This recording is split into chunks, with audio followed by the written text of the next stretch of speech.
This is Jed McKay, and you're listening to Into the Night, the Moon Knight podcast.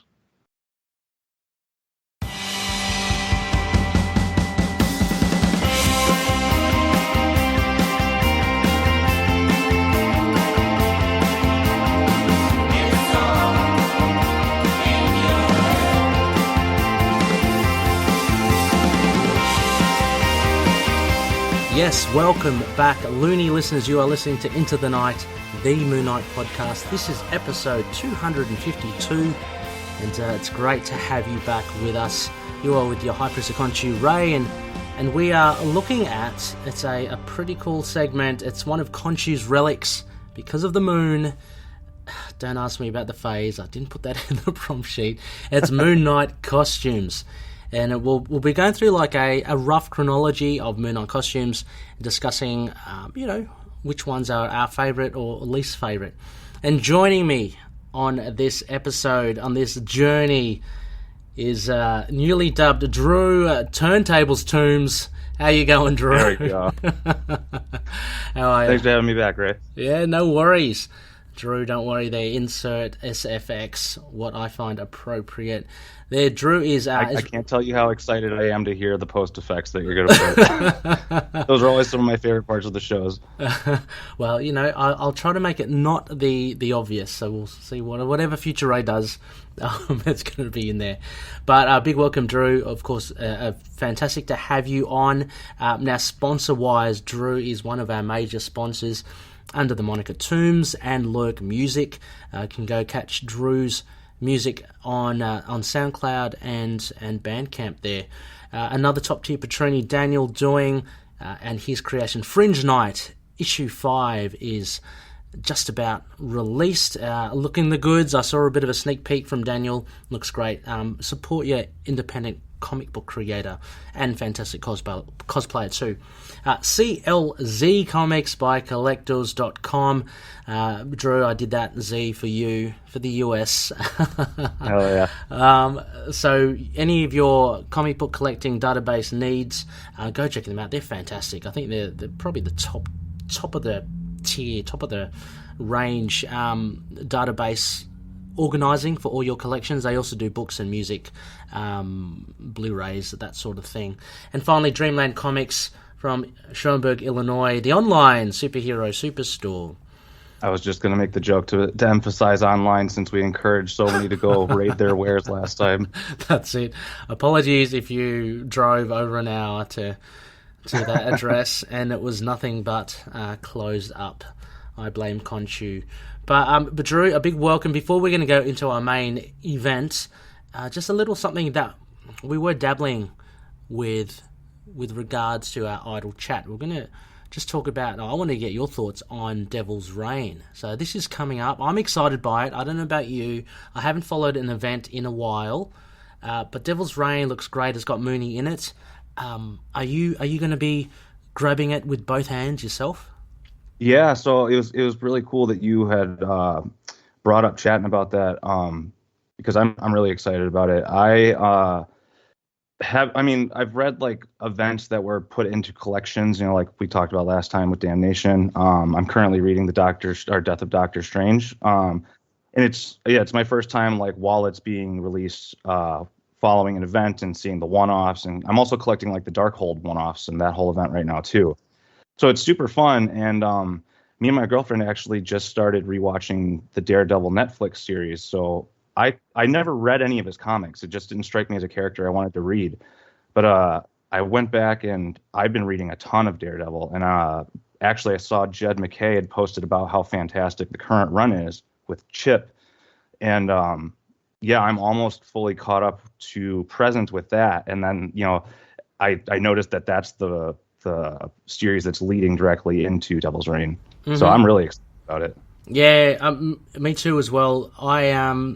I'm a little behind, so I've been following it on Marvel Unlimited. I started collecting the Zdarsky run, but I think the allure for omnis and trades kind of distracted me for a bit, so I stopped my floppy collecting for a while.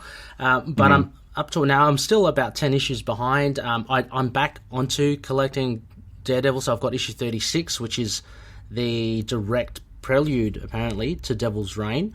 Nice. But for those that, I mean, unless there are major spoilery sort of things, stuff it. I mean, they're old issues.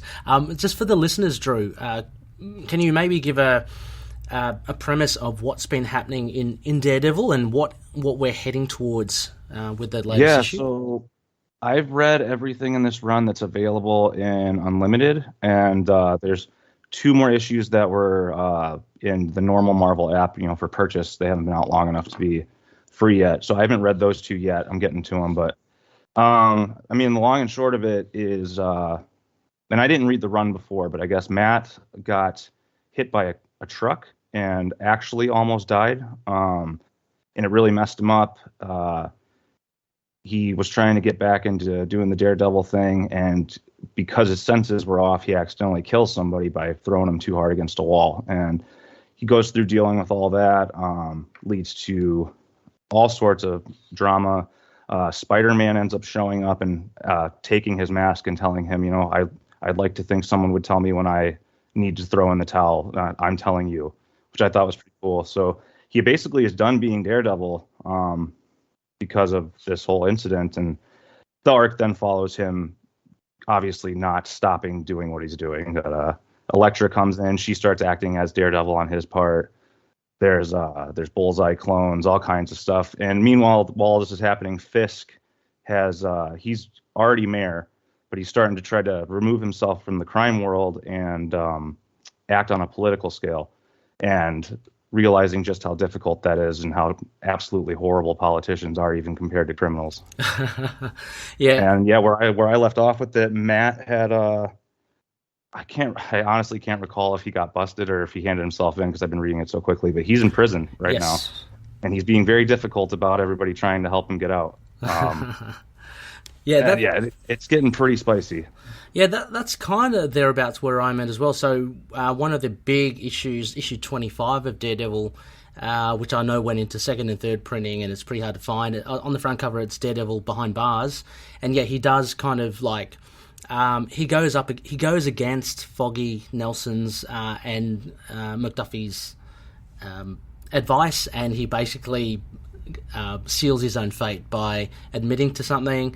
So he's put into jail. That's where I'm up to. And the big one of 25, what's so valuable, like for comic book collectors, is because Elektra's first appearance as the new Daredevil. She looks so cool. She's awesome in it. Yeah, I think she's great. And it's fun watching her have to like resist killing people and getting mad. She'll have little like side bubble thoughts where she's like, oh, I can't kill anybody because Matt wouldn't kill anybody. Yeah. This fucking sucks. yeah, I love it because she's not a replica of Matt. She's got her own. She's killed people. She's a little bit more bloodthirsty. But she's doing this to honor Matt, I guess. So I'm only up to issue 25, and so I've got about a good 10 issues to go plus the 36. But it's interesting you're talking about Kingpin as well, because Looney listeners, I guess why I wanted to talk about Devil's Reign is how we see Moon Knight actually involved in it, and the side of Kingpin is quite interesting because I only read an issue recently where he had this kind of summit with all the big mafia bosses, and he gets Hammerhead's head and he just pounds it into the table. Yeah, it's letting them all know that he's out and they're going to have to take care of themselves. Yeah, exactly. And it's the Magia. But this family, I've never Stromwins or something. They seem to be, they're the senators. Yeah, they seem to be the big players as well. So it's interesting that for Kingpin, I just want to kind of glean how he gets to the point where he's going to go, I'll stuff it. I want to wipe out all these superheroes. I know in some of the later readings, I'm assuming you're past issue 25. Is there anything hints at that? So I'm kind of wondering the same myself, and I'm sure there's a lot more of it in the 2 that I haven't read yet. Okay.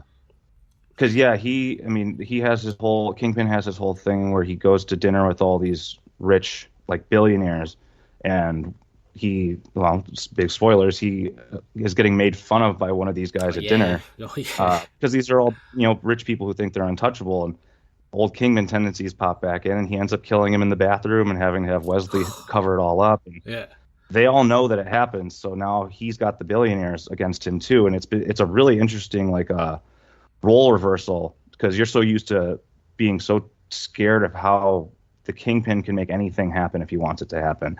But now he's got these people that are even better at doing that than he is, and to see this whole political side start playing into it.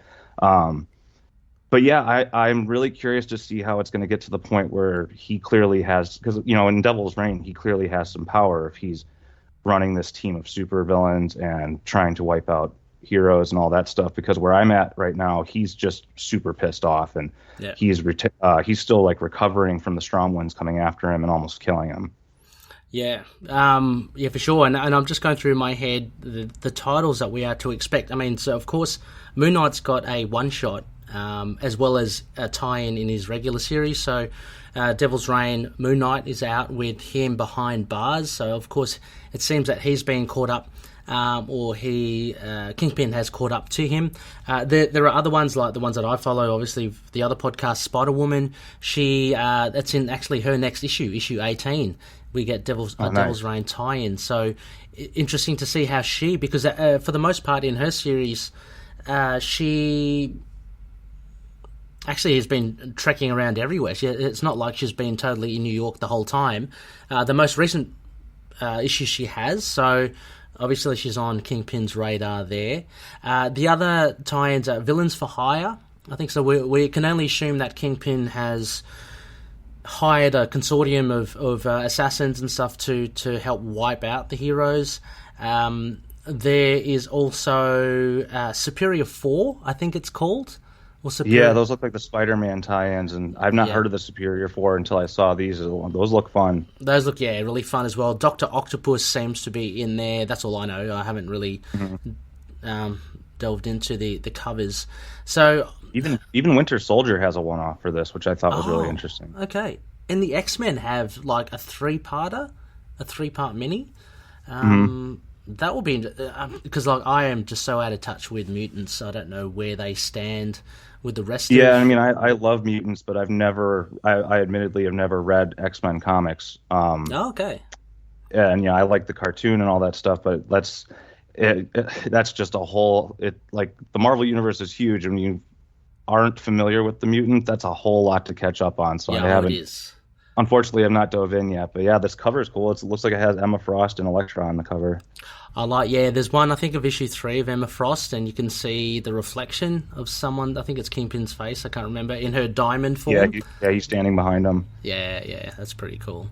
But then, so Moon Knight, I mean, let's speculate here, Drew, while we're at it. I mean, so we have the McKay run, we have Moon Knight with his Midnight Mission. We have him systematically, from issue 1 at least, disposing of C/D grade villains. That's probably put him on the radar for the Kingpin, I'd imagine.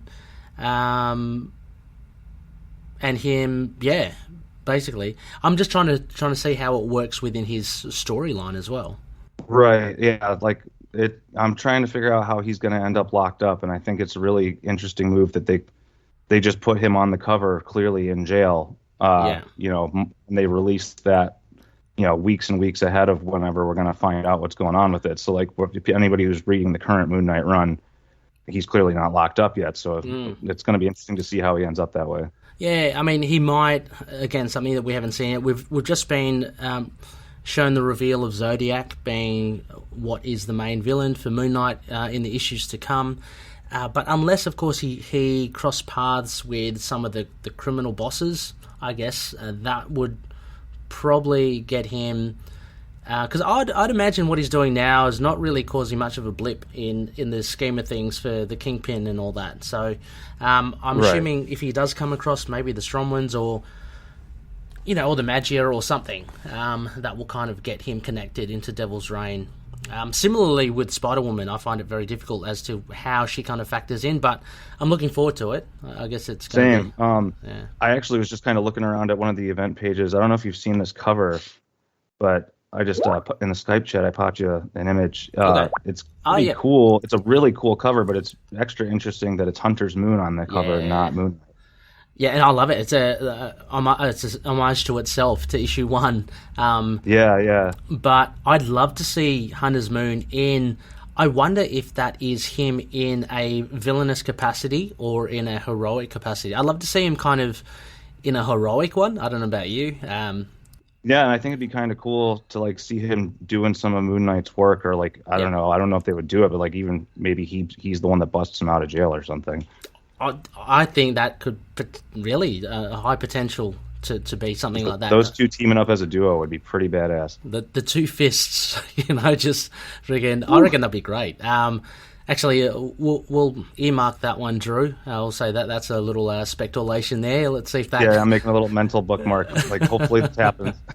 Because I reckon that's it. I reckon if any is a good time for those two to at least have an uneasy partnership, it would be during Devil's Reign, because Hunter's Moon would be doing similar work to what Moon Knight would be doing, and again, that would be pissing Kingpin off, I'm imagining.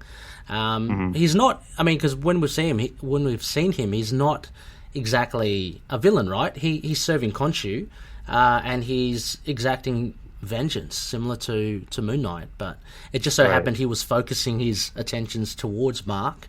But he could definitely be a villain for the Kingpin. So I'm hoping that happens too. But we'll have to see, Loonies. We will have to see. Any other final thoughts, Drew, on Devil's Reign? No, I mean, I think we pretty much covered it given what information we have so far. But yeah, I really encourage anybody who is interested in Daredevil stuff to read that current run.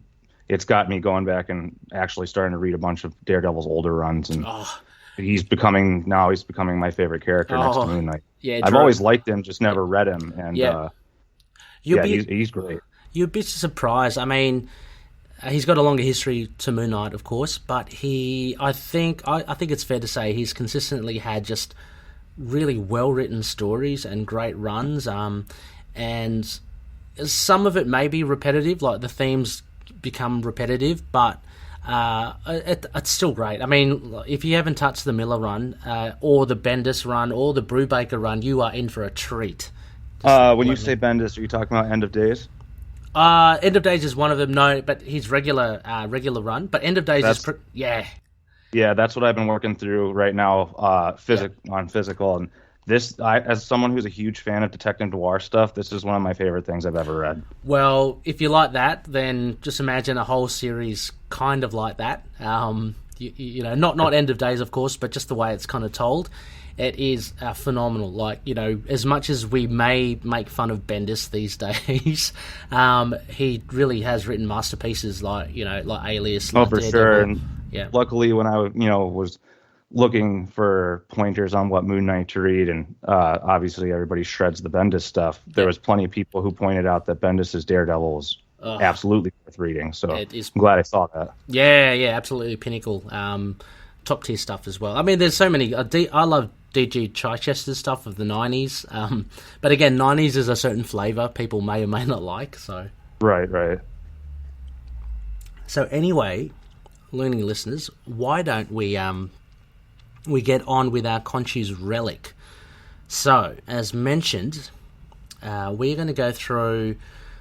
Look, we're going to go through... I've picked out 20 costumes, and I could have picked more. There's actually more different variants of Moon Knight's costume, but I thought I'd stop at 20. But I thought, Drew, it would be good if we go through them, maybe give our thoughts on them in general, and then probably at the end we can reveal what your favourite is, if you had to choose.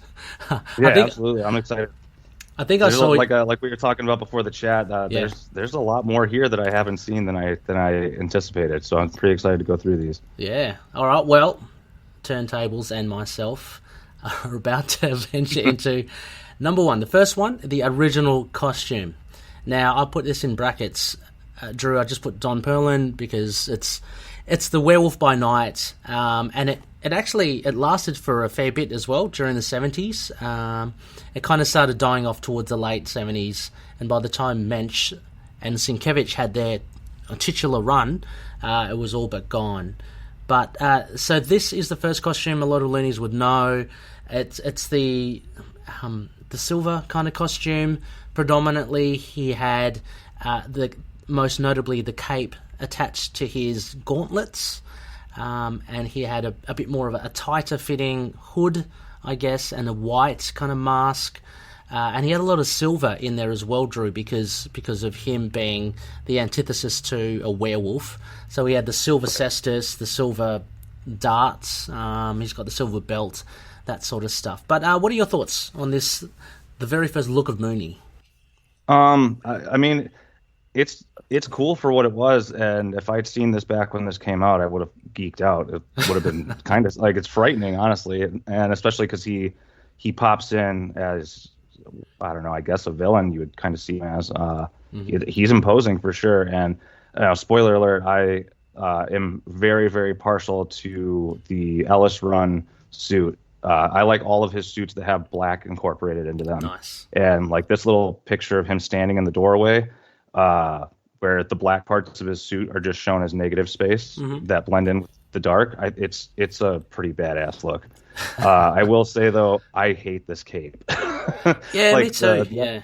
The idea of it attaching to his hands is cool, but something about that little slit that's going through it, it just looks goofy, and the disconnect between the cape and his suit makes it kind of look like a white and black Red Riding Hood outfit.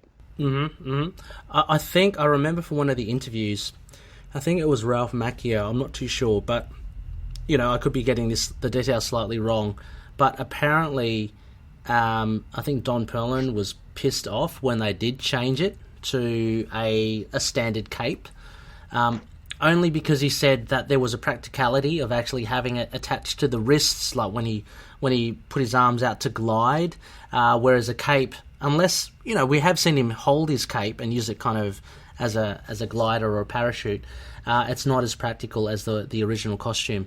I'm with you, Drew. I think. Well, I think they could have done that. Yeah. Perfect. I get the point, and I think it's a really cool gimmick for how he gets around, because in the later runs where he does like grab onto the cape and use it to fly, it's really cool. Yeah. But it's something about it literally comes down to that slit that's coming down from it. The fact that it splits into two pieces, it just makes it look really wacky. Yeah, I think dated. It just doesn't seem to be something of this modern era. But it has what it's going for it. The original, it is the original, so you can never take and regardless of the cape, if I'd seen this guy standing in the doorway in a comic panel back when this came out, I would have immediately needed to know more. Yeah, I mean, I love his gauntlets. They're cool. They're almost like metallic rings around his forearm.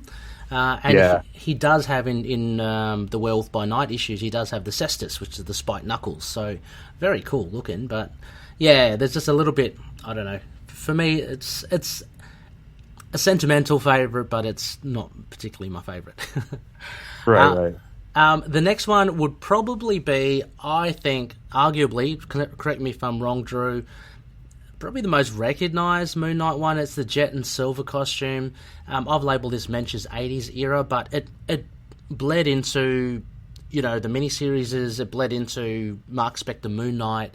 It's basically your hooded Moon Knight with the shadowed face or the mask, and the way it's drawn is there's a lot of black on it, Drew. But I still think, and that's a good thing to point. That's a good thing to point out, because this, if I remember right, this suit is all white and silver. It is, yep. But it's regularly drawn with a lot of emphasis on the shadows and stuff like that, which. Yep.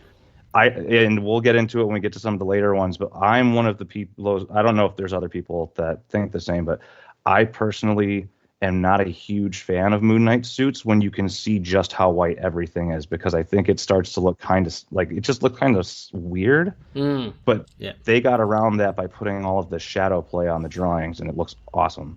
Yeah, I remember basically, with the Moon Knight suits, and it being always described as him in white, but you basically see it with black, the way it's drawn. I just remember thinking ages ago, this would be really hard to do as a cosplay, because it relies so much on shadow, whereas in cosplay, if you literally do it, you'll just be in a white suit, right? You can probably do a black mask, but everything. Well, and if you Google Moon Knight cosplays, I mean, there's, other than it being my favorite, there's a reason why when I did a Moon Knight Halloween costume this year, I went for the Ellis Run art. An all-white suit on a normal-ass person looks pretty pokey. Well, unless you're shredded like Mark, it's gonna look weird. Yeah. But I mean, I've seen actually other cosplays where they incorporate the shadow on the muscular texture on the. I can't recall his name, but I believe someone in the Facebook group actually, or the Discord, shared pictures of their cosplay they'd been working on, and they kind of did that. It was an all white suit, but with the way that they'd shaded it, and I don't know if it was paint or how they did it, but they emphasized not only the muscle lines, but shadowing and stuff like that, and it looked really cool. Yeah, and you're right, and it makes it look really cool. But what are your thoughts then on this? If we're to take it as, say, just the comic book iteration of this costume? I love it. I think next to my favorite one, this is, I think, the best. The way that the main artist for this one for the longest was Sienkiewicz. Is that how you say it? Yeah. It's just great. I mean, this picture that we have for an example here, obviously the audience can't see it, but it's him standing in the rain holding his cloak in front of a blood red moon with like a pink sky, and it just looks so hard. It looks so bad. Yes, I think I know he's had it in the first costume.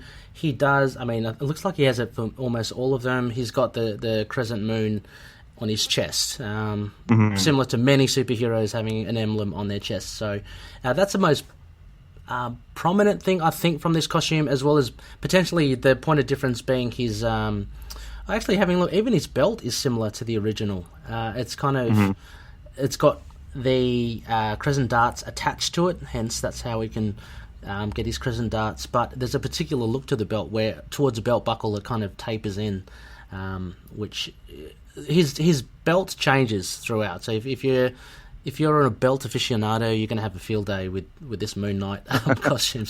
So yeah, so that's one good. thing I'm thinking to point out too. It's not necessarily costume as so much as it is, I guess, drawing. But in this version, any version of the costume where his face is, and these are all my favorite ones too, where his face is black and he has the eye slits. This era, and then the ones we're about to get to in Fist of Khonshu, where he just has the white space for eyes. They simultaneously have some of the most badass artwork that Moon Knight has, and also some of the funniest, because when they show him like being sad or scared, they do these really cartoonish little shapes with his eye slits, and that's one thing I kind of miss from that era of the costume, is allowed the artist to draw really silly facial expressions only using eyes. It's one of those things similar to the Spider-Man costume that you can only get away with comics, because in reality, number one, it doesn't make sense just to have these glowing eyes, unless his eyes literally are glowing, to have them, let alone have them change the shape. Similar to Spidey's mask, you know how they do that now in the MCU, where it's basically Stark tech, and his eyes can open and close at will. But yeah, I find that similar. But yeah, good, absolutely right. I think similar to you. I love that. That kind of, to me, it's more that black shaded face for Moon Knight than the white mask, which was shown in the original and in subsequent costumes. And for me, this jet and silver costume, it would be close to my favourite. Let's just say that. But there are plenty more costumes we've got to go through first. Let it be said also as well that these costumes so far, they also have like space for the truncheons as well. So it's got similar to Daredevil, it's got the billy clubs, it's got the truncheons down the side of the leg. Yeah, I thought that was pretty cool too. Yep. Speaking of weapons, this is why I kind of segued. The next one... I was just thinking that. The next one, Fist of Khonshu, but I've also put this down in his West Coast Avengers run, because he did use this costume when he appeared in that comic, and it is a slight variation. It's a bit more artifact relic / Egyptian, and that, I guess, is true to the 6-issue volume of Fist of Khonshu, where it's a lot more Egyptian based. Drew, what are your thoughts here? We've got a bit more bling. Yeah, I mean, the suit itself, pretty much all of it's not much different from what we were just talking about, except for the accessories. And as much as he benefits from not accessorizing in almost every other run, it's pretty cool when he does. He just has these big fuck off gold bangles here. They probably serve no purpose but looking awesome. He just has a golden little hatchet battle axe thing. Yeah, how cool is pretty that? Cool. Yeah, he's got. Sometimes I wish he when I go back and see these old images, I think how it'd be kind of cool if he busted out some of his gear every once in a while. Oh, me too as well. And that's what actually got me so excited about Hunter's Moon, his costume, because it brings back the bling, if you know what I mean. Yeah. Hunter's Moon's got that gold stuff, and because he's a lot more. Oh yeah, he really does. I pulled up the image we were just talking about earlier, and he's got the same gold bangles, that same like almost feather looking belt thing. Yeah. It's because he's more devout, I guess. He's more devout than Mark, so he follows closer to Khonshu. And the picture that we have here, I mean, there's further accessories.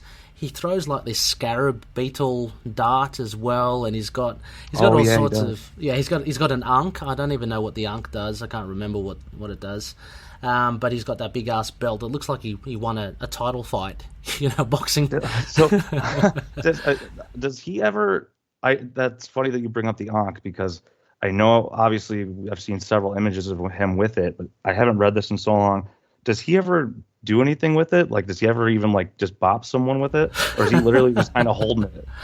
I reckon I can't remember, but I reckon he does bop someone with it. I'm sure he does. That's kind of cool, just using a big religious symbol as a exactly. Just like getting like a crucifix and just like hammering someone with it, It's pretty funny. Incidentally, like a Daredevil picked up a Catholic cross. Exactly. He'd be going to penance for sure. Just incidentally as well, I want to note that in the Marvel's Spider-Man animated series, Web of Venom, where Moon Knight did show up, that version of Moon Knight, he was lingering in the sewers and he was kind of, trying to stay out of harm's way. He did have an ankh as well, and in that ankh, it was more like powered, like technological. So that's cool. Yeah, and so it blasted things and had concussive bursts. But other than that, no, I think the ankh was pretty much just for show. Yeah, I mean they were very clearly trying to flex as much Egypt stuff as they possibly could.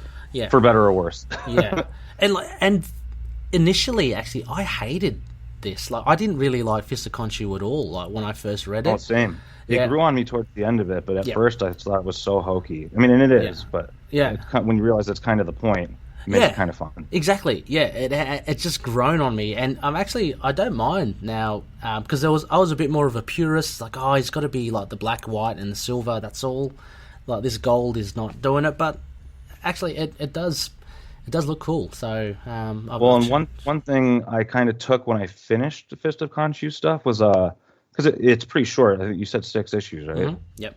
Yeah. Obviously, I like the more heavy-handed, psychological renditions of Moon Knight. Mm-hmm. But after finishing Fist of Khonshu and reconciling what I did like about it, I kept kind of thinking to myself, like, it'd be kind of fun if there was a run of Moon Knight that was like, maybe better written, a little more engaging, but that was like that was just like a globe-trotting, ass-kicking Mark for a little while. Because I love all of Mark's problems, but it's also pretty fun to just watch him hop around, beating ass with gadgets. Yeah, no, absolutely. The beauty of the Moench run, had him globe-trotting all over the place. Bring that back, As much as I love the Midnight Mission and him in New York, I just love the fact that he is international. He just goes around. Yeah. So so the next one I put down here is I've just put it down as the Declan Shalvey armored suit. Many loonies would know it for sure. It's been copied. There it is. Drew's holding up the Marvel Legends. It's been copied in Marvel Legends as an action figure. It's been copied in the animated series. It is quite influential, I must say, for the modern era of Moon Knight. Drew, what are your thoughts on this costume? Absolute favorite one. Oh wow! Yeah. I think it's so cool, and it's I think it's the first one I ever saw, which is what brought me into wanting to know more about him. Mm-hmm. But like I said earlier, like the suits that have the black stuff on them are always the ones I'm more partial to. But this one specifically, like all of the like crescent-shaped armored plating on top of the black suit itself, it's just such a cool juxtaposition of color, and it makes him look super badass. Yeah. I mean, I would agree with you as well. It's a very strong costume. There's a reason why it's been used for many in different mediums. I think I like the as you're saying, the crescent moons. I don't think but it's done so well to incorporate into the costume. It's not kitsch, you know what I mean? Where it becomes this is one of those suits where if it was done by anybody else, it probably would have come off so corny and like so heavy-handed. But something about how he put all this together, it just looks techy and you know, he looks sleek and fast, and like he'd be a hell of a fighter. Yeah, and he looks great way to describe it, techie, because it does look techie, but he looks protected, you know, as well. It's got that level of practicality. He's not just in spandex running around hoping not to get hit. He's not like Daredevil, who has the ability to evade and jump and be so agile. He is agile to an extent, but this is a guy that has already admitted that he would rather take a punch, you know. So you kind of he needs a little help when it comes to the padding, and I love it. I love the forearms, even down the side of his leg. There's some, it looks like some reinforced, like the crescent shin guards. Yeah, shin guards. He hasn't got the belt, so if we're looking at the belt, it's kind of lost in. He's got a couple of side things, but they're not.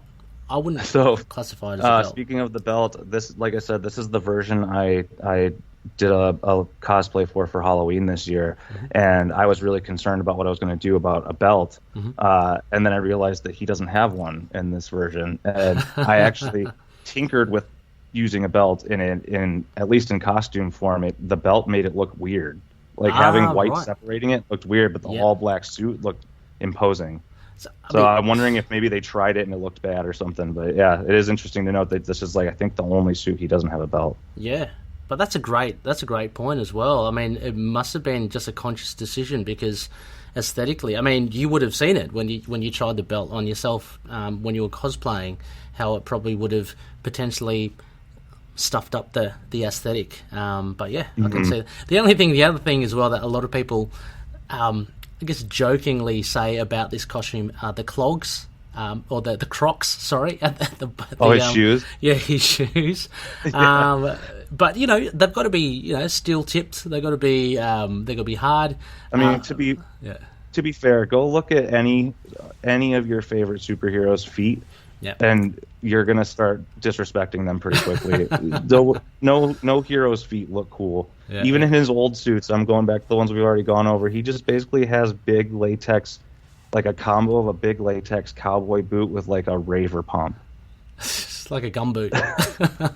Yeah, just their feet never look cool. Yeah. I like the Shalvey suit's shoes because they at least look like he'd kick some ass in them, and I don't know. Yeah, I mean, it's just funny. They definitely do look like Crocs. I don't think I'm ever going to see them any differently now. They also kind of look like old 90s Skechers. Okay. Excellent. For those that love their Skechers and have, you know, don't know too much about Moon Knight, go check it out. He's rocking the Skechers. So, also notably, I guess he's got a huge chest plate. Again, imitating to an extent the moon, but not exactly. You know what I mean? So, but it's a nice fit to him.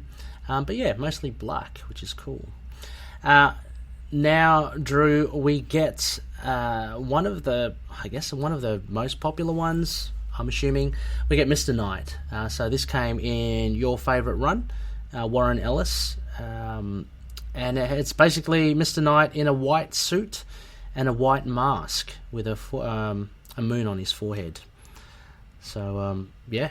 What are your thoughts on this, Drew? It's pretty cool. And the thing is I think it's cool mostly because of when and how it's used. I really liked how in this run, when you see him, I mean, he gets into fights as Mr. Knight, but like when you see him in this suit, he's doing like detective work. He's got his little detective noir murder mystery thing going on. It's not like you see him running and flying off buildings and getting into big firefights wearing this suit. He's like doing detective work. So it was always fun. Once you catch on to that, you realize if you see him dressed like this, he's like getting down to business. Yeah. And he's very It's much a very specific vibe.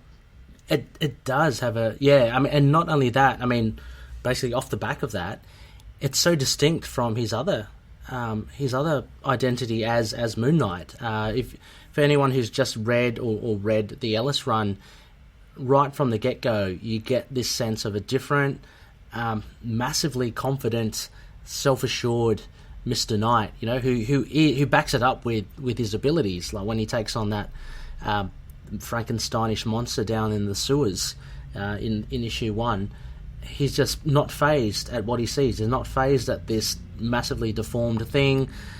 He's already thought 5 steps ahead. He's done all his checks and stuff and his homework, and he takes it out without a second thought. I think this suit coupled with that personality is very strong. I don't know whether it will be. It'd be one of my absolute faves, but if anything, I'm enjoying it on the McKay run, and the way that Shalvey draws Mr. Knight is just indelible. Right, and I like that you point out the confidence too. It's cool to just see him getting down to work and being confident in the work that he's doing. But also, it's cool because he's walking around all super confident, but you realize he has all this confidence and this focus because he doesn't have anybody around anymore at this point. You know, I think at the end of issue 1, he walks back to his mansion and it's full of cobwebs and it's just Khonshu sitting in the dark in a chair. So it's like simultaneously really cool seeing him be like a focused, a focused hard ass, but it's also at the cost of all of his homies being completely gone. Yeah, true. I'm just trying to think of other incidences with him in there. There was that. Did you read that Benjamin Percy? It was from Marvel Comics Presents. He did one short story with Moon Knight, Mr. Knight. He goes to this retirement I don't village. think I did. Oh, okay. That was pretty cool as well. I'm just thinking of different times with Mr. Knight. I'm realizing he wore this in Damnation. Yes, yeah. And that was an instance where, like we talked about in the past, like that's how I got into him. Mm-hmm. But when I went back and reread Damnation, that was one instance where like he was wearing this outfit when he was fighting the legions of hell and the vengeance spirit possessed Avengers, and it looked really silly. Like he should not have been wearing this suit for a fight like that. So that was an instance where it didn't make sense. Yeah, true. Well, yeah, that's a good point. Yeah, he's very generally, like you see it also in the McKay run with issue 2 when he goes up against Hawley, the janitor. Generally, he is pretty much kind of unassuming for a guy like in an all white suit and a mask, but I don't see him tackling mystical interdimensional beings in this suit. It's more like the, I guess the fish that he can catch, particular scale. So, having said that though, I mean, Moon Knight, obviously he does take on things a lot more out of his kind of, out of his division. But yeah, Mr. Knight always seems to have a handle on more of that street level stuff, I think. I think it's like the epitome of his street levelness, and that's kind of what's cool about it. Yeah, exactly. But I'm sure a lot of Loonies will be massively impressed, and that will be one of their favourites. Next up, though, Drew, this is the one I thought that you'd probably pick. This is I was going to say, let me correct myself. The Shalvey black and white suit is my favorite, but this is hands down the coolest. And we're talking about Loonies, the Bird Armour next. So again, this is from the 2014 run. This popped up in issue 3, if I'm not mistaken, of the Shalvey and Ellis run. And it was basically Moon Knight trying to find a way to punch ghosts and Yep. he was getting his head handed to him by them, but he went to his basement. This is cool, and this is what you were saying, Drew, and I'd love for him to explore it more, where he looks in his basement where there are these relics and stuff that he hasn't used all the time, and he finds his bird armor that's kind of imbued with the ability to punch ghosts with. And so yeah, it's such an underutilized thing that could be so fun for writers to just come up with what does Mark have in his basement. Yeah, and, exactly. Because if he has a suit of armor that has a giant bird skull and allows him to punch spirits, I'm sure he's got some other cool stuff down there. Yeah, exactly. And the fact that this is kind of mystical in origin, imagine what other stuff he can do. Like, Right.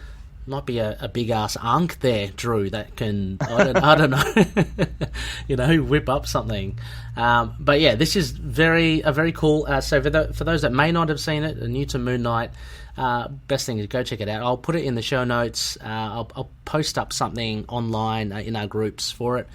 It's basically, he's got like the head of Khonshu, the bird skull, incorporated with this archaic looking armor, Egyptian / mummy / I don't know, different cultural armor, but with bones. I'm looking at it now. He's got bones attached to his shins as well. Yeah, and I never noticed that on his forearms and on his shins. It's just like femur, or like, long femur, whatever, leg bones wrapped up with bandages, and I'm sure that's not providing any real protection, but it looks really cool. No, but it might have like some of that mystical element, right? He's probably got to wear it, and so definitely check that out. I've seen it in cosplay as well, Drew, just online, and it looks like I saw a really crazy one. I can't imagine how long it took to put together. Yeah, and like the impracticality of wearing it. I think that would be just. Can you imagine trying to fight when you're wrapped in loose bandages and bones? Oh gosh, yeah. I'm thinking of the cosplayer. Can you imagine them? Oh, the cosplay would be horrible. Yeah, imagine them on the train, just going to the con. But yeah, so the bird armor is certainly, I think, one of the more unforgettable ones of Moon Knight's costumes. Moving on now, we go beyond the... Actually, I backtrack, Drew. Chronologically, we go back a bit. So this is from The Vengeance of the Moon Knight, 2011, I think, 2012, I think, 2010, around there. We get the famous Carbonadium Suit. So a fictitious fabric or textile that Moon Knight uses. I'm assuming it's similar to Kevlar, Drew, but it also has this unique quality, his suit. Most notably in Vengeance of the Moon Knight, where he props up a building using a Carbonadium suit. Yeah, that part's really cool. Yeah, so he like stiffens the joints or something, and he propped himself up against the building. I thought it was pretty cool. But what do you think of the aesthetic of this, Drew? I mean, I like it. It's a little techie, which is kind of cool for him. It's kind of cool to imagine him actually having armor, considering how much he gets beat on. And I don't know, I think the whole chest plate thing's cool, and it doesn't look all that different from his suit in the bottom. It's just, instead of really exaggerated rippling muscles, it's just suit tech. Yep. But yeah, it looks badass, and the fact that he could take it off and let it prop up a building, I can only imagine how hard it is. Yeah. And it's funny you mentioned about the Houston run 2006, because it's definitely kept that pointy hood thing, which wasn't too much of a thing, I think, until the Houston run, where Finch just gave it that really hobgoblin-y pointed hood. Obviously here as well, sorry, not obviously, but most notably again, the face is not shrouded in shadow or black, it's more white, the mask, I mean. And yeah, it's a lot more of an urban feel to it. More articulated in the detailing than any differentiation of color. So I like this one actually as well. I just think it's what was I thinking? If you can take on Deadpool in this, and if you can come out a winner, then there's something to do with this suit. This suit's got something going for it. Yeah, I think as far as the all white ones go, this is one of my more favorite ones. Yeah, I'd love to see what else it can do as well. I mean, like, that was a nifty little thing that Greg Horwitz did for that run. I'd love to see what other little tricks this armor can do. I mean, for all intents, it's unbreakable kind of thing, so that's pretty good. And then we have towards the end of Vengeance of the Moon Knight Drew, and also from memory, I think if we go back to the I'm going to say the Benson Tixera run. I could be getting that wrong. There was actually a black suit for Moon Knight. So yeah, this is the black stealth suit which he goes up and uses when he teams up reluctantly with Steve Rogers, Valkyrie, the Secret Avengers. So that's fun. I mean, this looks really cool. Obviously, it's the antithesis of what he normally wears, but I mean, it's cool. I never read these, so I actually didn't know this existed until just now. Yeah. It's really funny because over here again, I mean, they really do emphasize from memory, really, they emphasize that he's a bit standoffish to them and he's kind of reluctant to be with them. So he kind of, I think Beast is in there as well. I can't remember, but they all have a little jibe at him, like look at this loner. That kind of thing. Oh, okay, yeah. I've seen some of the memes made out of the panels with him and Beast. Yeah. I can't remember the exact context of why he decided to use the stealth suit in this instance, the picture that we're looking at, but yeah, he's used it a couple of times. I'm thinking it was that Benson run. I could be wrong. It could be it could be one with Declan Shalvey, but he does use it again. It's actually without the cape and without the hood. It's basically just a black suit that he goes around in. So he's used it a couple of times. Look, it's as you said, Drew. Point of difference. Doesn't really kind of make it too much of an impression for me, because it kind of goes against. Yeah, I mean what he. I mean, I guess it's a point of stealth, but it takes away any sort of striking. I mean, he looks cool. He looks like he beat someone up, but it's not like memorable in any way, really. Yeah, and as you say, yeah, probably something that he's hoping not to be seen at all. Like, you know, a stealthy job. There was this thing. I don't know if you've been catching up with Hawkeye or. As far as like reading it? No, the TV show. Oh yeah, absolutely. Oh, you have? Okay, because there's that thing. I like that thing that Clint says to Kate. Because she gives him that the little sketch of the Hawkeye costume, and it's just his original purple silly costume with the But he goes, his whole thing about like the last thing he wants is to be recognized. Yeah, so. Exactly, or seen. You know, so that's right. I think because he works kind of in the shadows, similar to like Nat and Black Widow. It doesn't make sense that he's got this goofy outfit on. So right. I think the same is for Moon Knight. You know, when he's doing like covert ops, like his black suit, I guess would make sense. He'd have to kind of forego they can see me coming, because he wants to get in and out of there, you know, without being seen. Right. So that's. And I think with some of these like more niche situation suits like this, if they popped up more often, I think they would make them a lot cooler. It's when they're only in just like one little spot and then nobody ever reused them. That's what makes them kind of feel weird, I guess. Yeah. Exactly. But it's just because you don't ever see him outside of that one situation, and then all you can think of is what other cool situations they could have been used in. Yeah. Well, yeah. Hopefully, then subsequent writers can maybe write them in or do something.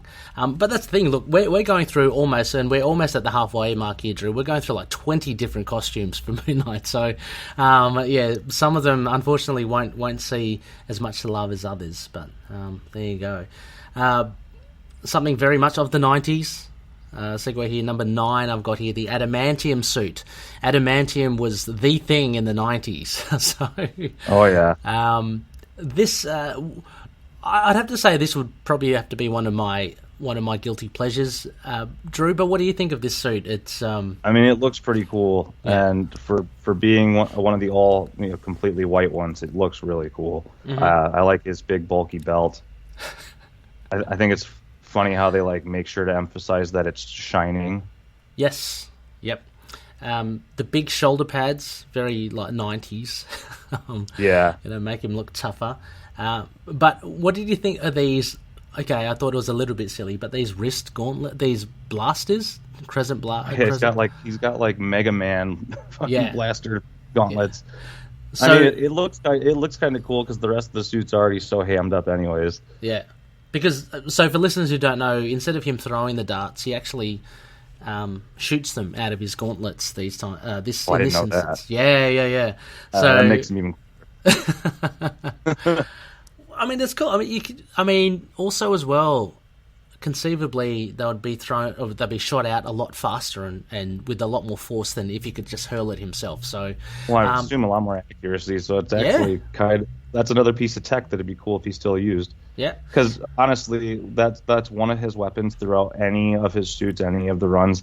That I just accept it because it's comics, but every once in a while I'll be like, where is he holding all of these moon darts? Exactly. Actually, where's he pulling these sharp little things from? And how is he aiming them properly? Exactly. And look, in this Adamantium 90s suit, he's got a double layer of crescent darts on his belt. He's got even double the ammunition. So, it's pretty cool. I kind of like it. He's also got an Adamantium retractable staff. Which I think can be broken in half, like truncheons and all that. So he's got all the gadgets, but everything's made out of adamantium. I think even Angel Wing, the jet that he uses, so he's totally indestructible. That's pretty cool. Yeah, which is ironic because at this stage in the 90s, he was decaying from within. I don't know if you've read those stories.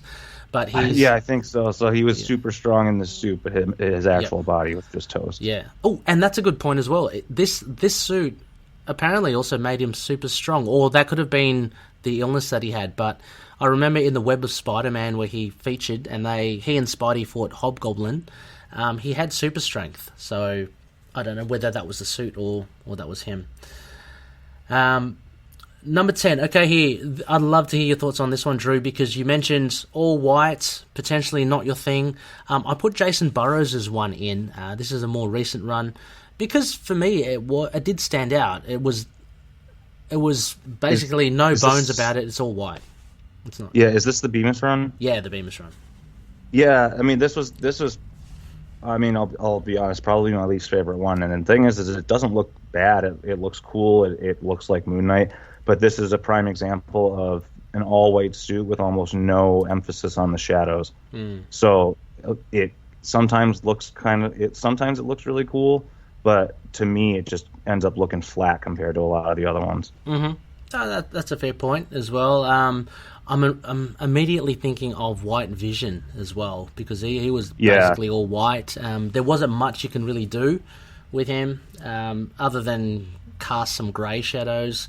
I mean, I love Burrows' art. I think it's fantastic. Suit-wise, I think it's still strong, but it's an acquired taste for sure. It certainly does adhere to the motto of I wear white so people can see me coming. So there's no bones about that. Right. Yep. Now, next one I've got. I know not that much about Drew, so I'm sorry if you don't as well. Earth X. So this is more of a mummified Moon Knight with bandages. He's kind of a little bit in tatters, and it looks like he's got a couple of drill bits he's holding in this video. Yeah, those are really weird-looking guns. I was unfamiliar. I'd never seen this one until the suit leak happened, a couple months ago, and people all over Facebook were comparing it to this version because everybody was like, he doesn't look like that. He doesn't have bandages, and the first thing people would pull up was this version of his suit. And yeah, I mean, the thing is I would need context. I don't know anything about Earth X.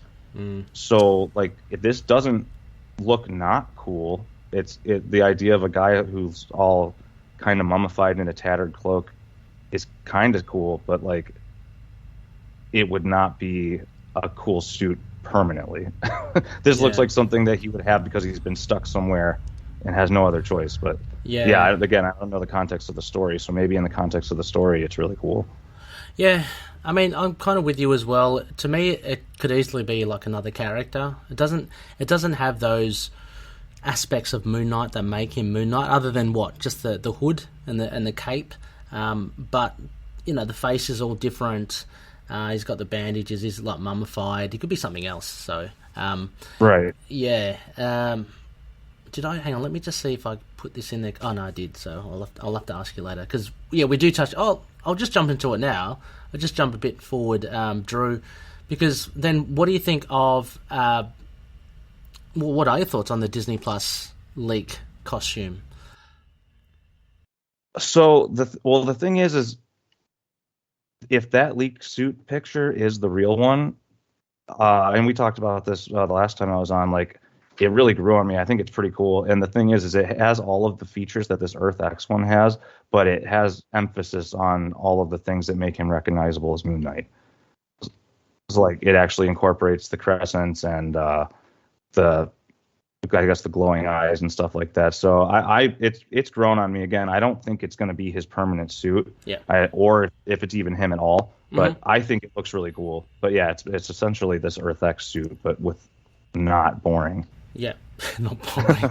I don't mind it too much as well from the Disney Plus thing. Someone did point out, and I can't unsee it now. It's like like he's got like the moon crescent on his chest and he's got it on his head. Like, isn't that a bit overkill? Like, imagine if the moon on the head I always thought was kind of goofy if it's already on the chest. And I almost did that with my costume actually, and I made one for my forehead. And I was like, it's one that's not how he has it in the suits.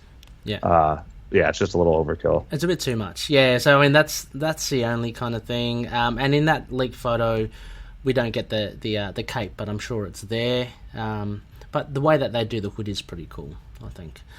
Okay, so I'll jump back again. So the next one up we have is the ultimate costume. So more black here, Drew. And speaking of chest and forehead, it's got the moon on the chest and forehead as well. And just as I was talking shit about it, I think this looks awesome. It's very different. As I think we chatted about earlier, Drew, I'm not much of an Ultimates person. I don't know anything really, but I like the way this looks. It looks like if you combined like a Doctor Strange and Spider-Man with Moon Knight's aesthetic. Oh yeah, that's a good combination, actually. I kind of like. I don't think it would make sense as like a regular costume, but this big hood cloak thing he's got going on is pretty cool looking for whatever this is. Yeah, and I can see them putting the hood on and taking it off, so you have the different variation there. But pretty cool. Mostly black. Looks like the forearms have got some articulation as well, and some weapons. But yeah, like I said, I haven't explored this Ultimate Universe, although I have explored the run in the Amazing Spider-Man, the Ultimate Spider-Man, where he does come across Ronin though, and Ronin's the next one. It's a little bit of an odd one, Drew, because it's not really a Moon Knight costume, but in the Ultimate Universe, Mark Spector is Ronin, so he's got a very similar costume to, I guess, Ronin in general.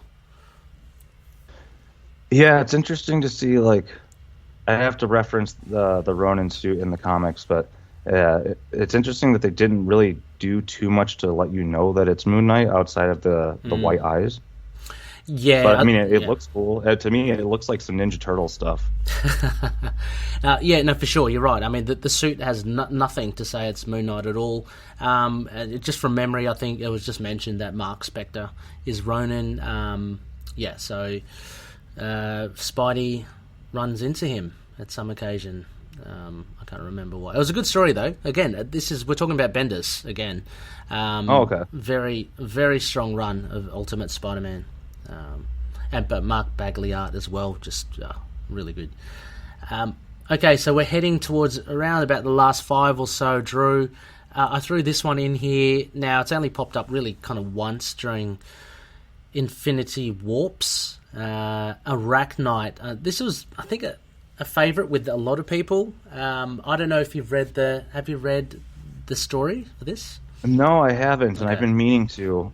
It's pretty fun. I know when I was hunting for Moon Knight action figures, the Funko Pops, they always pop up, and there's an Arachknight Funko Pop, and I had no idea what Arachknight was. And I've only ever really seen him when he's popped up in memes, but I've been meaning to go check it out because the whole thing, like, it's goofy for sure, but it's also really cool. Yeah, no, I think absolutely. I think it's one of those instances where people have just gone, oh shit, this is actually a cool design. So it's a mishmash of Spider-Man and Moon Knight in this weirdo Infinite Warps world.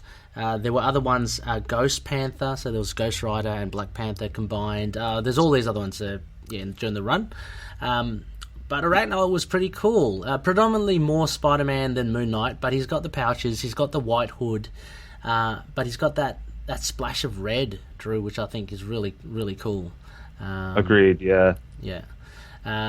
So, although it may not totally be Moon Knight, I would put this as, I would say this is probably one of my favourites, just because the sheer look of it.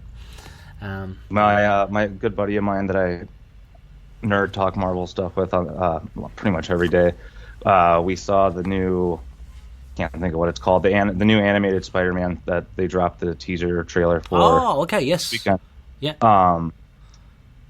So he pointed out that Oscar Isaac voices, I can't remember his name. Oh, yeah, Miguel O'Hara. Yeah, and then he just kind of jokingly went on a tangent, and he's like, so Oscar Isaac's voicing a version of Spider-Man, he's also doing Moon Knight, and then he's like, hopefully this means in several years we get Arachknight in a future season of What If. Hell yeah. And we stopped and we were like, that's actually possible. That would be pretty cool. Well, the beauty of the MCU is it is possible, like with What If and the multiverse. What If, you can literally get anything. Yeah. I'd love it if they do an Infinity Warps What If. That would be so cool. That'd because be there was so many cool ones. I think they combined Iron Man and Thor together, which was bloody awesome. But anyway, so yeah, that's Arachknight. And I'm glad they included Moon Knight in that kind of that mini event. Now we've also got Marvel Team Up. I saw this came off one of the articles, and so Loonies, there are actually various or multiple articles online of Moon Knight's best and worst costumes or Moon Knight's costumes. So I came across this one. I thought I'd put it in there. It's listed for the Marvel Team Up appearances that Moon Knight's in.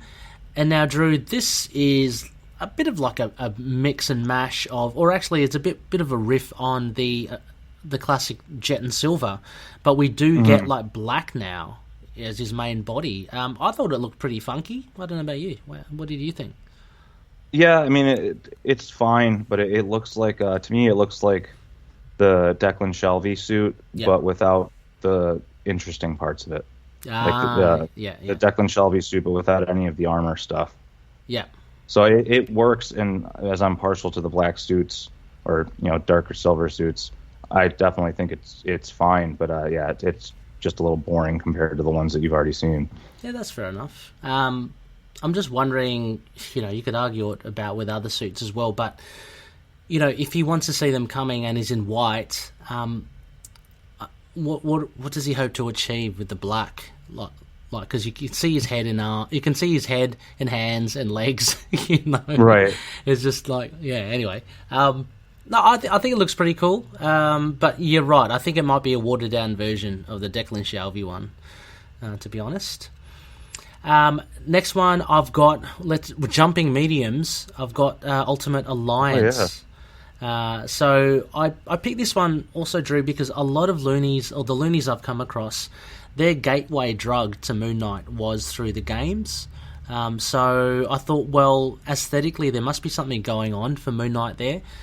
So we have the version here, looking pretty cool. It's very urban again, and mainly white. But what are your thoughts? Did you play the game as well, or? I don't think I have, but okay. I'm familiar with it. But I think this one's cool. It reminds me a little bit of the Carbonadium Suit, honestly. Me too. Yeah. And I think for a video game suit, this makes sense. Yeah. And I mean, I would have been drawn into it for sure. This is a completely white one, but I think it works because there's so much like techie kind of urban gear looking stuff going on. Yeah. Yeah. And he's got him clutching his cape again. We mentioned at the top, no more attachments, but he's just clutching it. He's got a perfect crescent moon on his cape. Yeah, as impossible as that would be, it looks really cool. It does, yeah.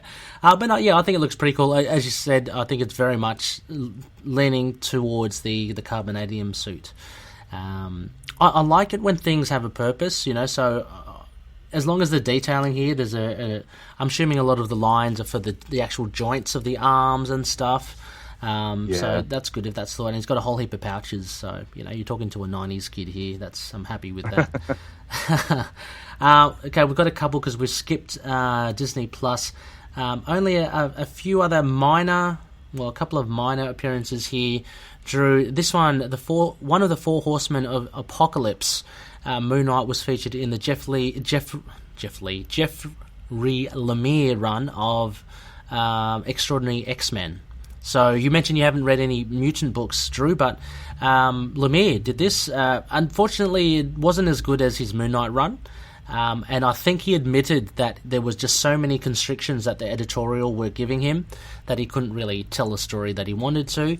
So largely forgettable, but the Moon Knight costume here is pretty funky, I thought, and I think that's a female Moon Knight as well. Oh, okay, cool. So it's a different person. Mm-hmm. I think it looks really cool. It makes sense that it's part of a non-Moon Knight, canon, not necessarily event thing, but I don't really know what's going on with like the blue symbols on the chest and like this crazy belt, but I think aesthetically it looks I think it looks badass. I like this gigantic crescent thing on her back. Yeah, me too. It's like it looks like some like nomadic warrior kind of look going on. Yeah, it reminded me of, a little bit of like Boba Fett. You know how he's always got like that missile at the back of his back, and so this crescent moon, I'm sure it has a practicality, but it's it's maybe even like a cap shield, like she just kind of sheathes it behind her back. I'm reading the current Kang run, and when he goes back in time and runs into Ravonna Renslayer when she is acting as Moon Knight, I could see her wearing something like this. Ah, nice. I should have included her into I didn't even think about that until now, but that's because this has that whole like. Does this take place in modern day? This one, yeah. Okay, because this looks like some of the gear that she has, way back in Egyptian times when Kang gets up with her. Okay, I haven't seen that yet, but how would you rate that costume? I'll get a visual of it for the show, but what did you make of that one? I'm actually pulling it up real quick because I'm keen to see it. I haven't been following Kang. It's actually pretty cool. It's actually this looks a lot like the bone armor. Oh, okay. I'm popping it to you in our chat. Okay. But I could see this Apocalypse one being combined with that. Oh, nice. Well, let me have a. Oh god, that looks fearsome. That's awesome. Yeah. Very Egyptian looking. We're talking about, and again, all thanks to the Fist of Khonshu, the gold. I think it works really well with it. That's awesome. She's got like a bird. She's got the Khonshu bird skull. I might rate that a bit above this Four Horsemen of the Apocalypse. I think the blue accents in this one, Drew, I think it's because she's one of Apocalypse's things. That's what I'm assuming. And that's his colors, right? Yeah, the colors, yeah. Okay, that makes sense. Yeah. I like it. I really enjoy black and blues, especially with whites, so like it works for me, but when you're so used to seeing...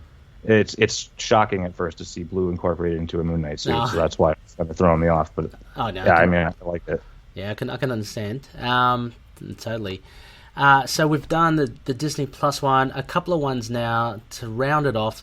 This is another quickie. This was from Secret Wars back at Jonathan Hickman's run.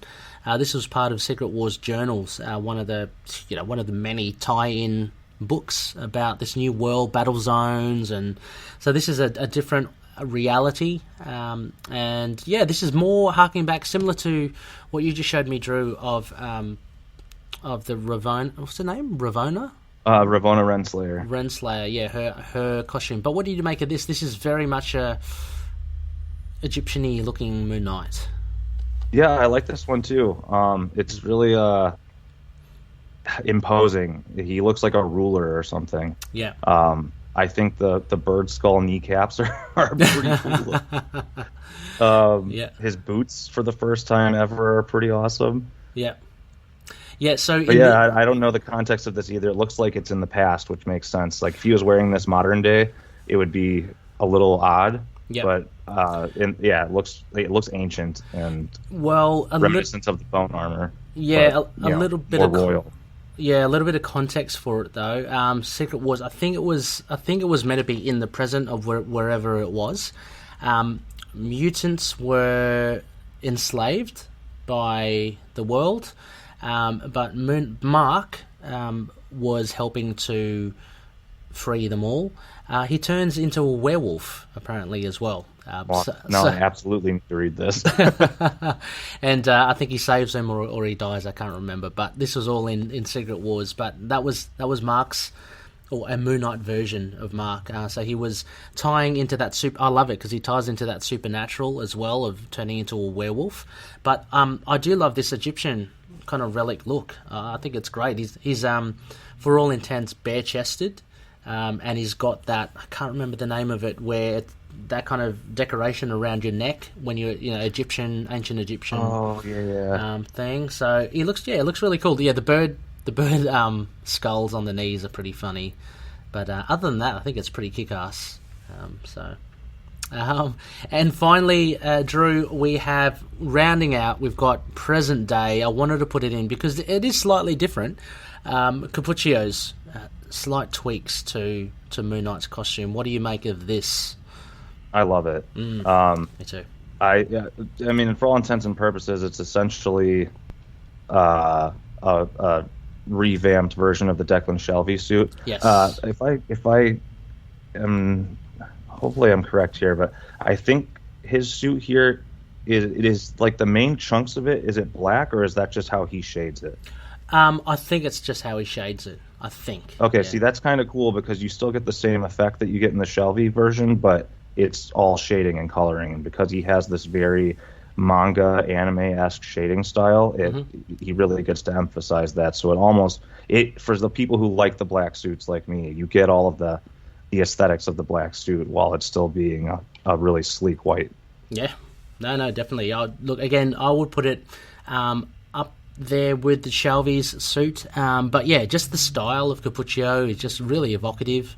And I was going to put the other one. There are countless of other ones. Obviously, they've done 5 issues so far. 5 issues so far. So some really great shots of Moon Knight. But I just wanted to put it in there.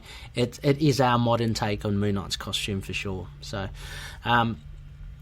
well, Drew, with that in mind, I guess we've heard kind of your favourites. Let's just round off this little segment before we take a break on top 3 then. What would your top 3 then be out of all this, just to give a bit of leeway? All right, let's see. The top would be a tie between Cappuccio and Shalvey. Okay. Second would be the bone armor. And third, honestly, after going through these, like the third, actually, you know what? I was gonna give one of the new ones the third spot because I was actually pretty impressed with this ultimate suit. Okay. Something about it is really cool to me, but I'm gonna go with the classic Sienkiewicz one, the '80s runs. Yep.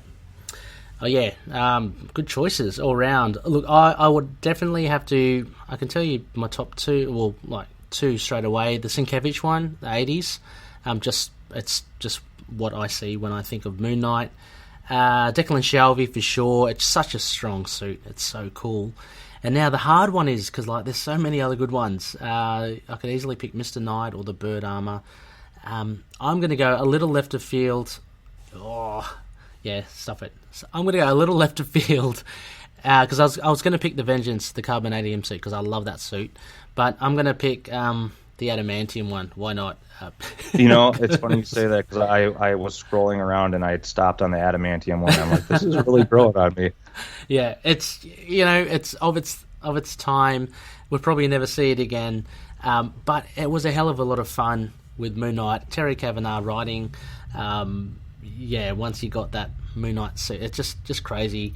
So yeah, the Carbonadium. He just looks super strong in it. He does, yeah. And he's indestructible. Come on, adamantium. So he takes on Gambit in it. That was in Infinity. He takes on Psylocke. Psylocke tries to read his mind. She goes crazy. Oh, man. Yeah, so that sort of stuff. He's kick-ass in the 90s. So anyway, those are my three. It'd be interesting to hear what you loonies think yours are, your favourites, and we will hear that. Drew, we're just going to take a short break, and we'll be right back. All right, sounds good. All right, we'll be back soon.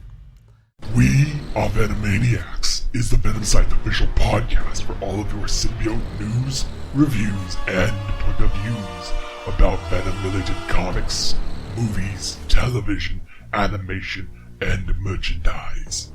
We are available on Podbean, Spotify, Apple Music, iTunes, Google Play Music, and YouTube. Join us, won't you? Hey everyone, this is Phil And Lula. of the Capes and Lunatics podcast, You're listening to Into the Night. the Moon Knight podcast.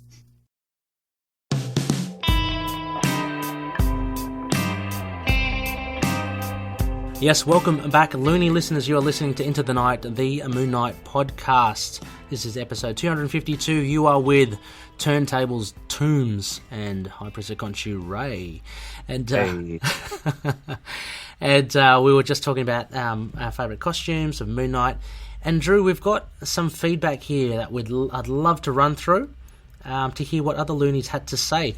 So why don't we do the usual? Do you want to alternate? We'll just alternate between the two. Yeah, sure. I can go first. Okay, cool. All right, so let's see. On the Facebook group, I'm assuming Noel's comment is separate from this image, right? Oh, yeah. Sorry, the top one's from cool. Vincent. Yeah, no worries. Oh, yeah. So we got on the Facebook group, Vincent Mote, one of those three. He said these two, and it looks like it's an image of the Shalvey next to, it looks like Mr. Knight. Mr. Knight. Is that like a Victorian Mr. Knight? Oh, no. I think I've seen that before. I think that's Chris Sumney drew that, but I think it's him, similar to him in issue 5 of the Warren Ellis run. He's bashing people as he goes up the stairs. Oh, okay, got it. But I think it was a commission or something, but it looks really cool.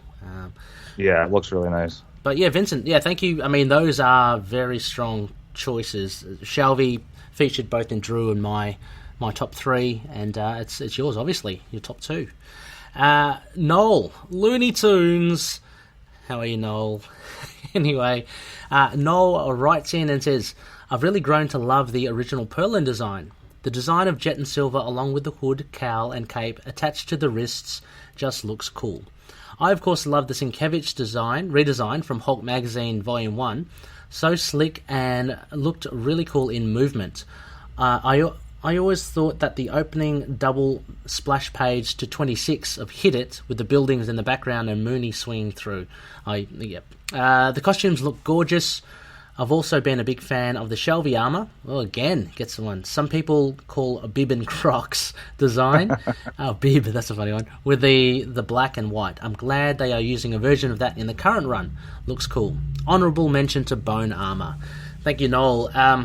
Drew, this is saying something. Between the four of us, Bib and Crocs. Between the four of us, Bib and Crocs is really front running. So I will say this: when I did the costume, it's funny that he says bib because I was trying to think of how to put it. So I had a white full face mask, or sorry, a black full face mask, black skin tight shirt and leggings, no belt, and then I had the white cape. But I was trying to figure out why it looked so goofy with just this white cape on. What I ended up doing to fix it was getting like a big white scarf that I then wrapped around underneath the hood. and like nice. it gave it some flowiness while also covering up the neck area to make it look like a little more mysterious. Yeah, clever. So, but without that, it looked really goofy. And so when he says bib there, trust me, when you do the cosplay of it, it looks childish if you don't have something covering up the neck area.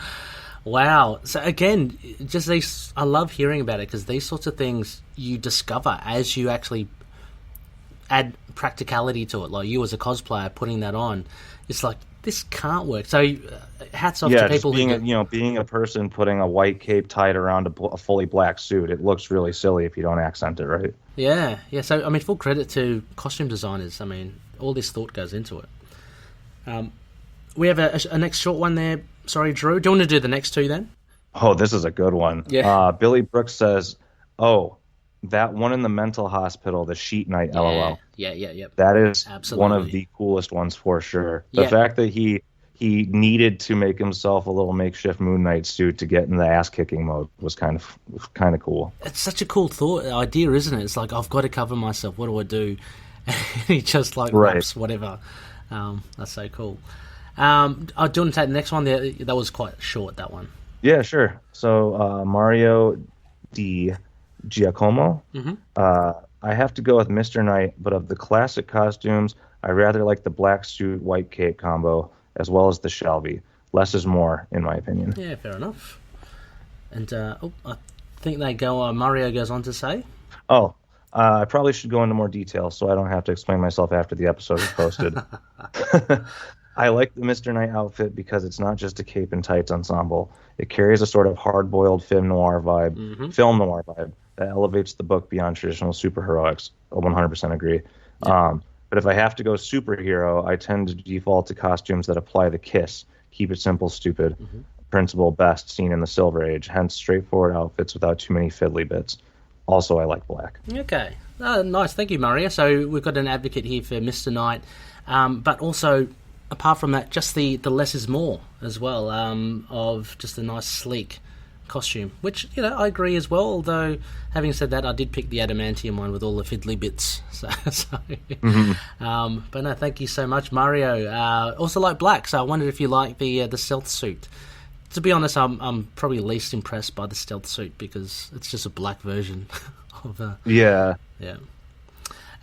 Next one, Dan Ross writes in and he says, my favourite is the original and slight variations of that, like with a hint of body armour, as in all white. And then he writes, told him I don't wear white to hide myself. I wear it so they'll see me coming, so they'll know who it is. Guess when they see the white, it doesn't matter how good a target I am. Their hand shakes so bad they couldn't hit the moon. Awesome stuff. That was from the Houston Run, issue 1. Fantastic stuff, Dan. Thank you. Yep, you can't go wrong with that, and coupled with his mantra of all white, like to see me coming. That's holds true. Let's skip down to Instagram here, Drew. All right. On Instagram, we got RAPHLSNTS. Raphael. So Raphael. He does the artwork for the Moon Knight artwork every week. So big shout out. Oh, nice. Yeah. Oh, this is a good one too. He says, my favorite is the astronaut suit in the Lemire Smallwood run. That was like an open letter from child Mark Spector telling us one of his biggest dreams. I love that suit. I know the chances of it coming up to TV is minimal, but hopefully someday there'll be some Easter egg about it. I also like the suit he used in issue 8 of the 2014 Brian Wood run. That one with the white mask. That can be easily adapted to the TV show. And about the leaked TV costume, I hope he gets the KHONSHU helmet and completes what I believe to be the Ghost Hunter suit. It looks very close to that. The Ghost Hunter, i.e. the bird armor again. Yeah. Cool stuff. Thank you so much, Raphael. A couple of curly ones there, Drew. The astronaut one, very good. But that one in the wood run, that was cool as well. It was kind of scary for a different reason because it was like almost a hockey mask kind of thing. Yeah. Pretty cool. And the lead costume, I mean, I would love to see a bird armor in the TV show. Bring it on, I say. And we also have another one from SK Metal. A big shout out on Instagram. This is like picking a favourite child so hard. I've grown to really love the Vengeance of the Moon Knight costumes, white and black, but I like almost all of them. My favourite horror Moon Knight costumes are the Universe X, 1940s like mummy look, the Jake Lockley Freedom Tower mask suit, yes, and the Khonshu bone armour. I really like the sleek modifications Alessandro has made to Declan's black and white armour too. It looks like the series' main Moon Knight suit will have some of the Universe X concepts with more Egyptian ideas, which I love, and some of the lines of the classic costume. It also looks like the Mr. Knight suit too.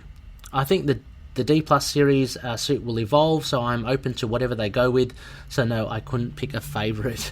Thank you, SK Batal. I'm going to just go with your favourites then are the Vengeance of the Moon Knight and the Universe X ones. Yeah, that's quite different ones there, Drew. Yeah, absolutely. Not ones I would have picked, but I agree. The Alessandro ones, he's got some sleek modifications there as well. I'm just going to go back up. Sorry, Drew. This has just come in, so it's on my phone. I haven't put it in the prompt sheet. This one is from Doug, part of a DID system. So you would have heard the likes of Doug and Lena, but this is Doug's comments. Just dropped in now. Hot. I really like hot off the press. I really like the Declan Shalvey armour and the Bird Skull Ghostbusting armour version from that same run. But I think my ideal version of Moon Knight is actually the West Coast Avengers version.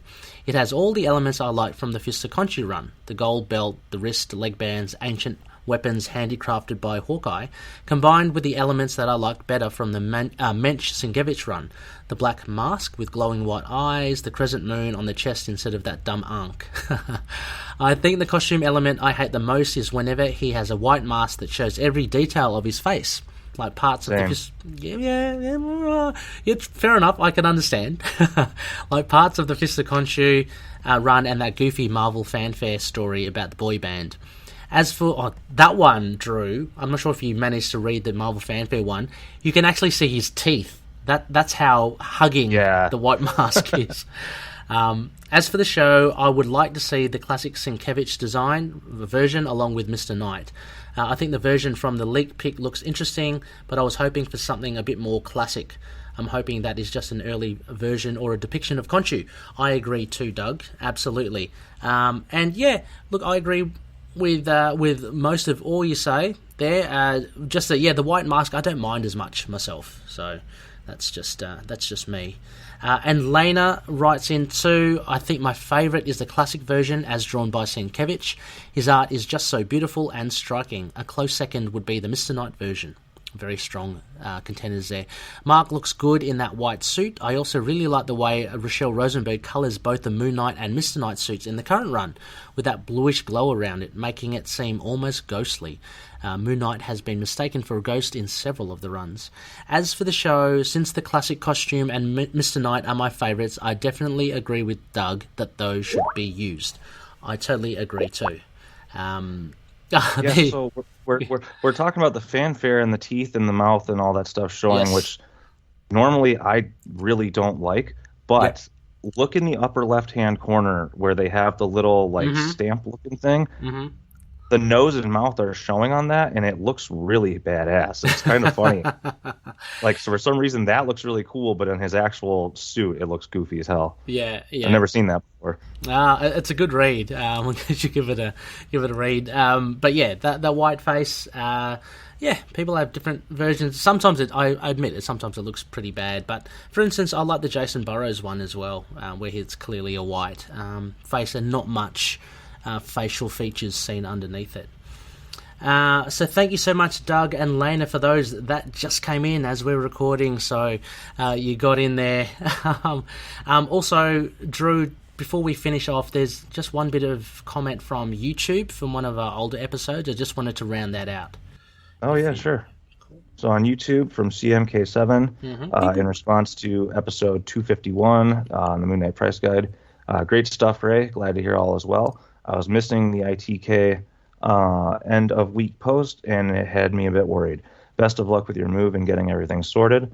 Noel might call me a bleeping nerd, and probably rightly so, lol. but I love this content. It's always exciting to hear how these relatively recent issues are continuing to climb in value, and it's interesting to hear which variants to keep an eye out for. Great advice about those BCW comic supplies. I'll definitely be checking them out. Also, Bazinga equals Big Bang Theory, as said by Sheldon. Thank you. Thank you so much, Chris. Yes, and thank you for your kind words. I could not for the life of me remember that show's name, Big Bang Theory, and I think I called him Sherwin. I couldn't remember the guy's name. But yeah, thank you. Yeah, so I mean, yeah, I love the price guides too. I think they're pretty cool. I'll probably do another one on maybe an older run, of course. So I've only just dipped my toe in it, but I'm glad to hear that you enjoyed it. Thank you so much. That generally finishes us off here, Drew. A huge thank you for coming on. I'm sorry, I know we're cutting it fine for time, but no worries. Thank you so much for having me, man. I'm glad we could squeeze in. Yeah, I mean, again, I'd love to have you on whenever we can, like, make the time work and stuff. Different time zones and such. But I've got my new. Oh yeah, and thank you, Chris. You were mentioning I've got the new setup here up in the attic, so it's all good. But yeah, Drew, whenever you're available, I'd love to have you on to chat about more. I know you've been busy with some gigs though. Have you got any plugs you might want to give? Or oh man, yeah, I've been popping all over the place. I was just in Cleveland, Ohio on Friday. I will be in San Antonio, Texas next Saturday. Cool. And the following Friday, I'll be in San Francisco.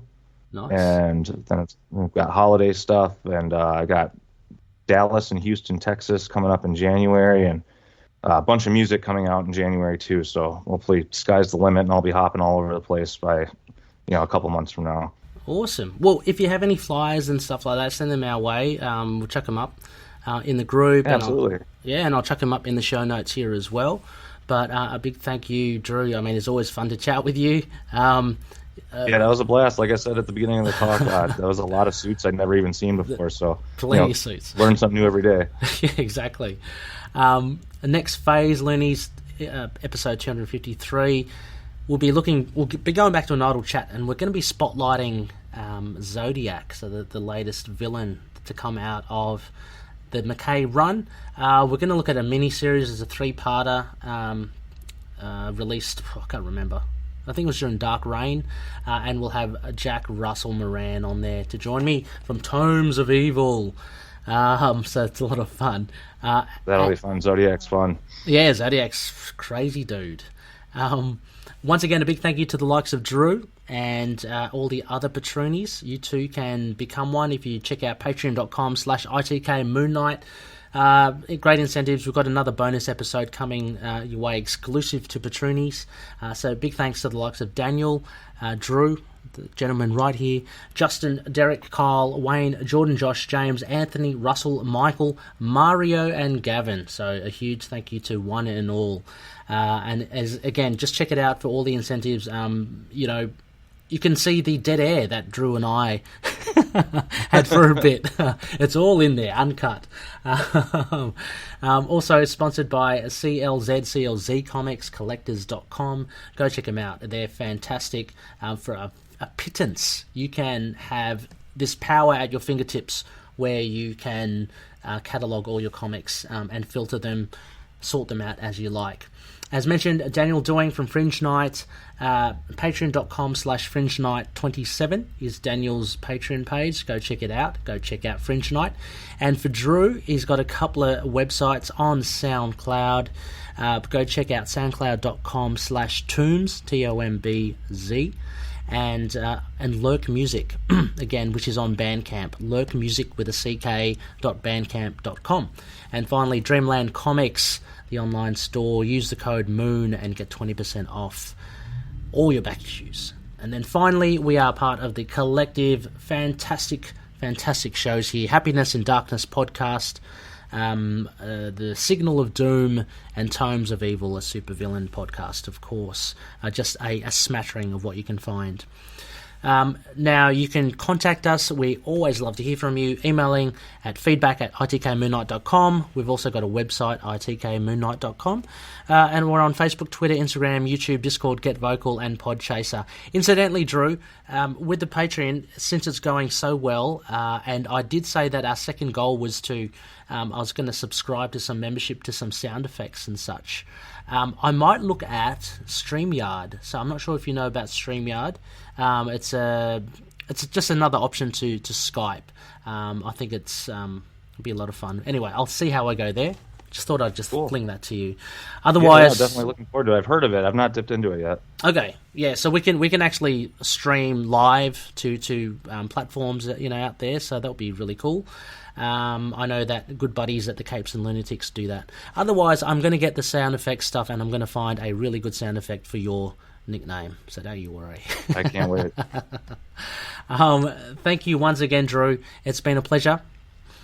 Yeah, it's been an absolute pleasure. Thanks a ton for having me again. No worries. And as always, Looney listeners, may Khonshu watch over the denizens of the night. Catch you later. Oh.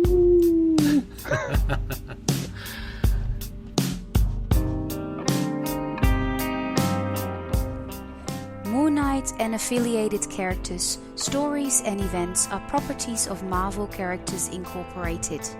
Materials used and discussed within the podcast are intended for critique and review purposes only under the fair dealing concept of the current Copyright Act. The views, information, or opinions expressed during the podcast are solely those of the individuals involved and do not necessarily represent those of the copyright owners.